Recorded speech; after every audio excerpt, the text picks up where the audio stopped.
So I might do a little bit of something nice for you guys, but wanted to come back and revisit you for a second here. I know I got the camera kind of low over here, so let me turn it up over here so you can see my face a little bit, so you can take me a little bit more serious. You know what I mean? I know it's turned down low, so we gotta figure out how to get to its level. Okay. Do you see me? Yeah, we try to get the camera situated here. Hold on. Give me a minute. Is that better? I don't know, I'm trying to be better about it. So there's a couple things I want to show you guys.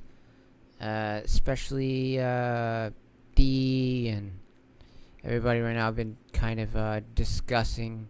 They're asking me questions. I'm just learning this too, okay? So you gotta bear with me. I'm learning.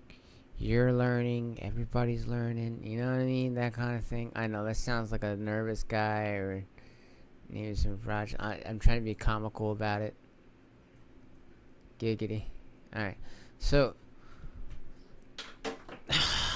Fuck me, man. Every time.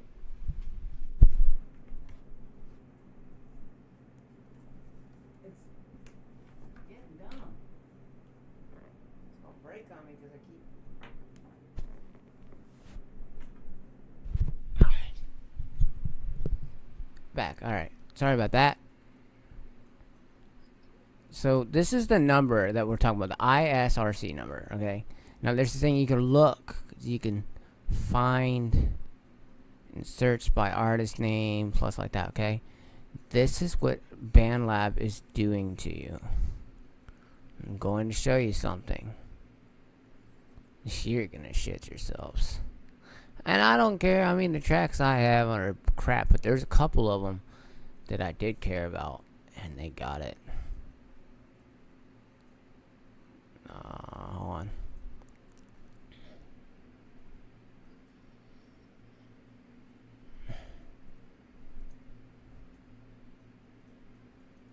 Oh, they be robbing you.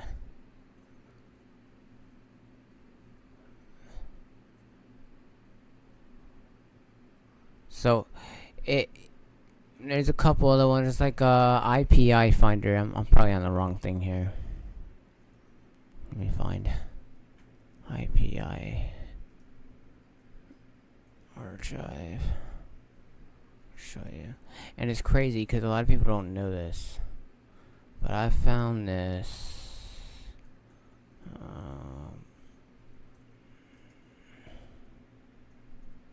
Try to put the word music in there so it communicates that with, yeah.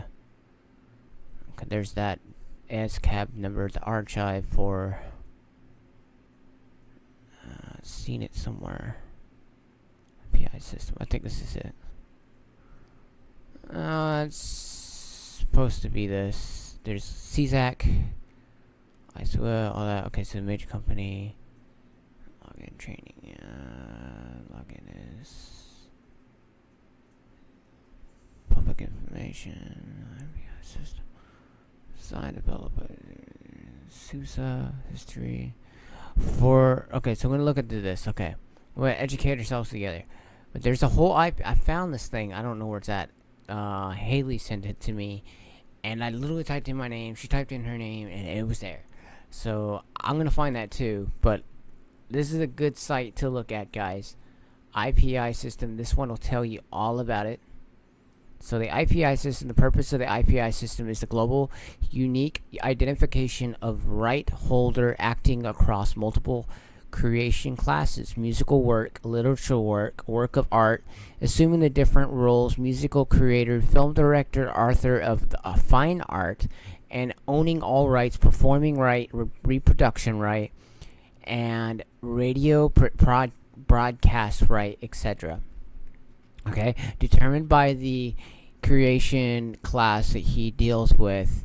This is related to the data exchange, and not only within the copyright societies, but also in the worldwide transaction processing of the third parties, such as user organizations like radio and TV stations, sound carrier producers, etc. So that's like Facebook, Meta, all that stuff. TV, radio, okay? The IPI system contains the real and artistic names of the right holders, as well as their nationalities and a place of birth, natural persons or foundation, legal entities, including their territory, time, and shared dimension agreements with the corresponding copyright societies. Around 6.5 million right holders IPIs are today included in the IPI system.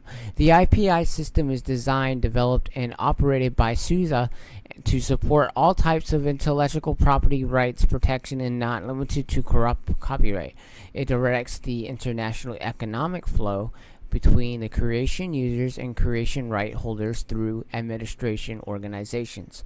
Meaning it's like an agreement between you and the program or whatever you're using, that they're going to fairly give you a portion or a cut for any income or anything that they make off of the rights of playing your music. So others out there are going to be out there playing your music, all that stuff. They have to pay for that. Like bars, when you go and perform, and you get a mechanical license, they get a mechanical license going on. So if you play a bar and they say, "Hey, we don't do covers here," well, that means they don't have mechanical licenses and things like that worked out for whatever cover you're trying to do. So a lot of states and a lot of places often cover that already, and you're fine. So that's kind of what that is in a short clump. For music, for the history here, we're gonna go ahead and read that. For music copyright societies, and essential to identify copyright holders when some music work is copied or performed some years ago. The music copyright societies decided to use CAE list, created and developed by SUSE. SUSE is SUISA. I just say, okay. For this purpose, they are appointed to SUISA to be responsible for the further development of the operation of the CAE list. After 3 decades of existence, the CAE list was showing limitations and shortcomings that makes it less adapt to the reality of the market. So basically, that became obsolete to the ever-changing market because TV came out, radio came out, and vinyl and tapes. A reconstruction of the CAE system became necessary in 2001, and the IPI system was created to mainframe kernel application operated via VT3270 console for internal use, and the JQuiDA-based GUI access for external uses. In 2008, HTML-based clients were created for all users. So basically, all the little programs and all the little things that you save your stuff onto the internet. Period. This is all being sourced through and to get to that file and basically locate, and it's like a stamp.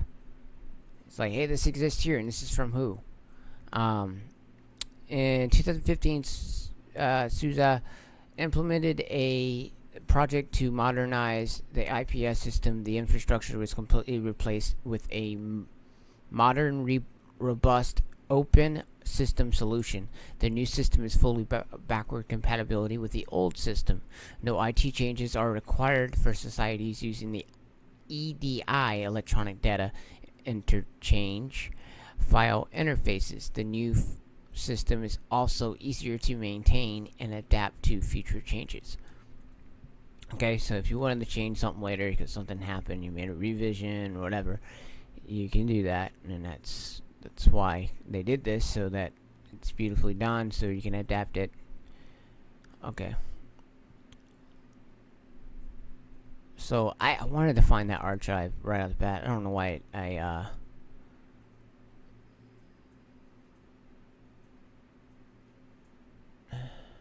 there's a whole ass list that you can look up, but anyway, you guys need to get NASCAP. So what I did this, and it was free. I figured it out. Now they're like, I don't know if it's just recent or what, because I went in there and it was there. and it does work with, and it is compatible with CZAC. So anyone that wants to do that, you can still do ASCAP. And this guy that I had met told me it looks really good on paper when you do that. So I'm going to go ahead and get a publisher's license under them too, so I have 200%. So, basically the ASCAP is 100% publisher, 100% trader, or you know what I mean? So, let me get the exact information here so I don't sound like a fucking idiot. About us, right here. Okay, recreate music. ASCAP is a membership association with one or more million writers, composers, and music publishers. We uphold the value of our members' music and help them thrive along with the business that they're creating music every day. ASCAP is home for more than 1 million music creators across all genres, the greatest names in music in 1,000 more early stages of their careers. See if you guys actually do see the screen correctly. I don't know if you guys are actually seeing this right. I hope so. I got my big face in this thing. Jeez, I'm moving the screen now. Yeah, this is why I don't touch buttons. Yep. Someone's probably screaming. So, we license over 20 million ASCAP songs and scores to the business to play them publicly. Then send the money to our members as royalties. We are cutting edge technology to process over 1 trillion performances every day, more than any PRO in the world. So I'm going to go ahead and click this video here. I don't know if we're allowed to play this ASCAP. I'm so sorry, but we want to use it.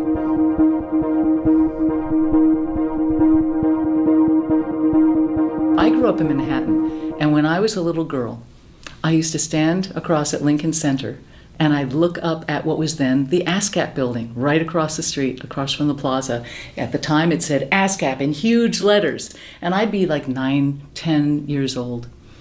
And I didn't quite know what ASCAP did, but I knew enough to be able to point to that building and think to myself, that's where all the real composers are.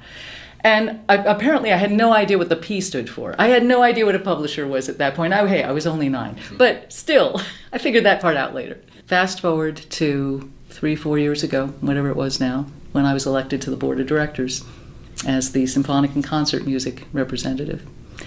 And my heart just sort of welled up the first board meeting in New York, because I was still that 9-year-old girl, and I don't think anybody around the table knew that there was a 9-year-old girl there, but I did. I work really hard with not only younger composers, but even composers my age or older who still don't quite understand what a performing rights organization does for them. And I want them to understand that direct line between them joining and registering their works and letting ASCAP know about their performances with the eventuality of royalties. Everything's changing so quickly. Looking ahead to see how we can anticipate what the next thing is going to be before the next thing comes out, and how that's going to affect revenue in composers' and publishers' pockets. I'm someone who uses technology all the time in my creative work and in my publishing. I have my own publishing company. I'm dealing with people around the world. If it weren't for the internet, if it weren't for Skype, if it weren't for digital audio, I wouldn't have the career that I have. We all love technology. We rely on it. We need it. It's fabulous. What we want, of course, is to be paid fairly for the use of our music through streaming services, etc. We need for technology to work with us and not against us as we create music for the public. I'm Alex Shapiro, and I create music. So Alex Shapiro there, she said some really useful stuff there. We also got recommended. I can't go to my Facebook from here because I do not want you guys to see private messages. But there is, hold on, let me grab my phone and find it in the notes. Someone sent a message again. Got another message from D. So give me a minute on that one, D. I will get to that message. I don't know. Is that a song she said?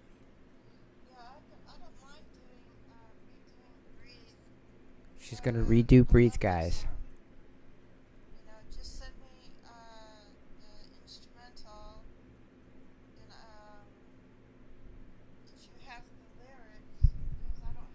Yeah, I'm gonna send her that exact copy. Hold on. We are going to send her a copy real quick. So we got the old copy here from BandLab, and she said she's gonna write the lyrics out too. Okay, cool. So what we'll do is we're gonna send her the copy of that. So we need to figure out where that's at. So best thing I could do is type it in. I know this is a terrible site, guys. Don't use this site. Don't put your stuff on here. If you love your stuff, man, you put your stuff on here, you're gonna lose it.